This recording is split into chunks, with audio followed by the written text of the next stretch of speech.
I'm Christy Murphy, and I've been practicing domestic relations law for 13 years in Virginia. I'm Ryan Ferguson. I'm a domestic relations attorney, and I've been doing it for 14 years in Virginia. Divorces are different in every state. So we're in Virginia, we have a particular process, a particular set of rules, and a lot of people just really don't understand what the process is. And I myself am very uncomfortable when I don't know what to expect. So I like my clients to feel like they know what to expect and how the process is going to go. Usually the driving force that gets somebody in to consult with an attorney is some sort of a cataclysm has occurred in their personal life, whether it's a cheating spouse, they're on the brink of financial ruin and they don't know why, or maybe their spouse has come to them and said, hey, by the way, I think I've decided I want to move on, I want a divorce. Our job is to say, well, this is what the law provides, this is how the law will address your issues, and you try to get them to be reasonable within the restraints that the law provides.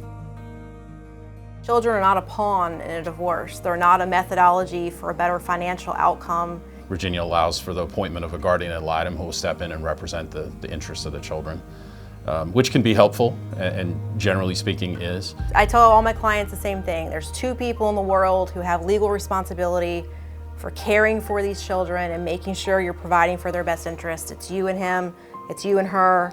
One of the things that we bring to the table for our clients is a wealth of experience, having litigated cases in front of the judges in this area for quite some time and having developed relationships with other members of the bar, the other attorneys that practice in this arena.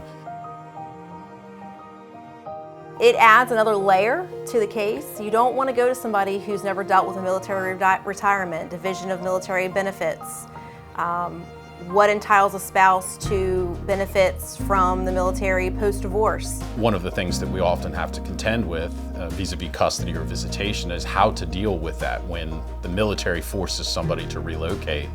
And I can tell you that it can be pretty dramatic, the way in which we have to confront those issues.